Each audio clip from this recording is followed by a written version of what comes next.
На этой неделе в Коми официально стартовал лыжный сезон. Правда, для этого сотрудникам республиканского комплекса имени Раисы Сметаниной пришлось потрудиться подготовить искусственный снег.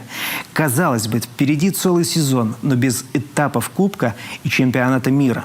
Международная федерация лыжного спорта продлила отстранение наших атлетов от мировых соревнований.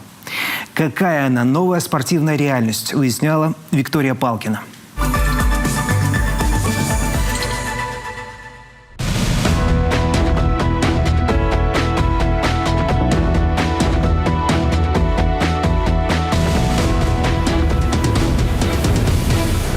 Долгожданный хруст снега. Этот звук многие лыжники Коми не слышали с апреля. При этом подготовка не останавливалась. Летний тренировочный процесс столь же важен для успешного сезона. В октябре, когда наша национальная сборная вышла на первый снег, пришла новость от Международной федерации лыжного спорта. Российским спортсменам закрыта дорога на мировые турниры. Нашу федерацию лыжных гонок решение заграничных коллег не сказать, что удивило. Все было вполне предсказуемо. А потому национальный календарь соревнований в этом сезоне станет максимально насыщенным. Сформирована система российских соревнований, добавлены этапы Кубка России, добавлены новые соревнования, альтернативные чемпионату мира по лыжным гонкам, чемпионские высоты. Календарь очень насыщенный. И даже вот с 11 января здесь у нас пройдет 6-й этап Кубка. То есть в январе уже 6-й этап Кубка России. То есть спортсмены стартуют.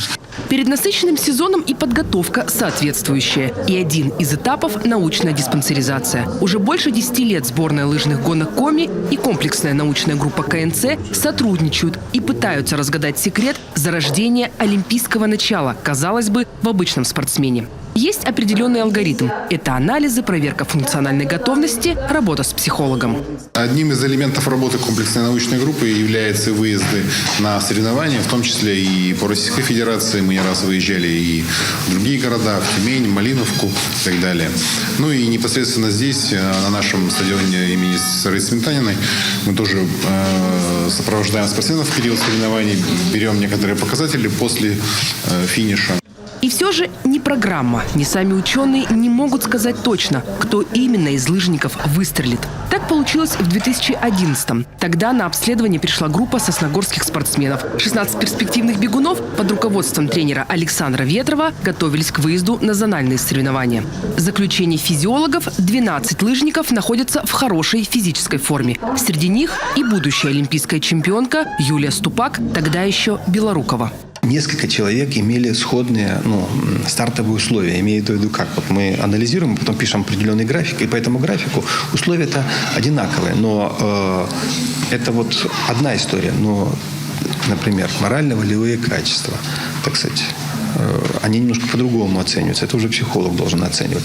И по комплексным показателям при первой своей вот этой вот, обследовании Юля не очень сильно отличалась. Она отличалась?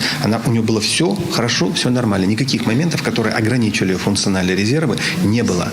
Но таких было несколько человек. Понимаете? Но осталась одна Юля. Сегодня Ступак – самый яркий представитель от Коми в национальной лыжной сборной. Тот самый уникальный случай, как говорят ученые, когда сошлись и физиология, и спортивный характер, и воля к победе.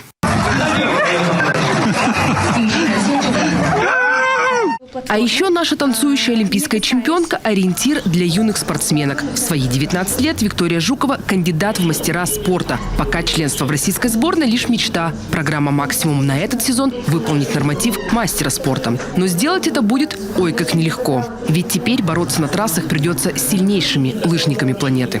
Все едут выполнять мастера спорта в апатиты в Мурманск. Потому что там, первый, например, 20, ты в 20-ку заезжаешь, там тебе присваивают мастера спорта. То есть там на марафоне. То есть там все тоже тяжело. Но трудно, потому что сейчас еще также добавилась сборная России в соревнования. И то есть еще конкуренция еще больше, поэтому даже не знаю, реально это или нет.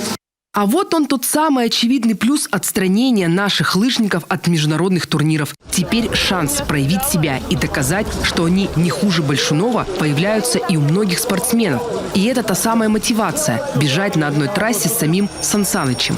Главное, чтобы наши мировые звезды не заскучали на родной лыжне. Но, как говорит олимпийский чемпион Василий Рочев, раньше национальная сборная всегда тренировалась дома. Выезды были только на чемпионаты мира и на Олимпиаду. Можно считать, что у современных российских лыжников стартовал своеобразный олимпийский цикл на советский лад. А еще, по словам Василия Рочева, политическая ситуация вокруг лыжного спорта напоминает ему 1980 год. В 80-м году на Олимпийские игры в Америку олимпийскую команду не пускали. Туристов вообще держали сутки на взлетной полосе в самолете. Нас договорились и провезли через Монреаль на Олимпиаду в Америку. Поэтому такое это уже было. И все же будем скучать по ярким финишам наших бегунов на этапах Кубка мира, говорит уже тренер Филипп Пинягин. С 2014 года он наставник карткиросских лыжников. Между тренировками и соревнованиями никогда не пропускал спортивные трансляции. Я наблюдаю, постоянно смотрю вот эти кубки, этапы кубков. Да, в этом году чемпионат мира должен быть. Для меня, конечно, так это все печально, грустно, что наши ребята не могут там выступать. Но опять же, сейчас будет шанс молодым, то есть молодые ребята, которые еще не ездили на этапы Кубка мира, они же будут соревноваться со всеми сборниками на этапах Кубка России. Российские спортсмены не одиноки, отстранили от международных турниров и белорусских лыжников. Сегодня часть национальной команды Беларуси приехала на сборы в Коми. Именно здесь они любят встречать российскую зиму, а к нынешней ситуации относятся философски. Всегда есть начало, есть конец. Поэтому тренируемся, продолжаем дальше. Ничего страшного. До зимней Олимпиады остается 1176 дней. 25-е Олимпийские игры пройдут в Италии. И российские спортсмены выйдут на открытие под своим национальным флагом, уверен Василий Рочев-младший. И добавляет, сила русского характера поможет нашим лыжникам пережить непростое время. До Олимпийских игр еще есть время. И я думаю, что здравый смысл восторжествует в международном сообществе. И Олимпийские игры пройдут с участием сборной России.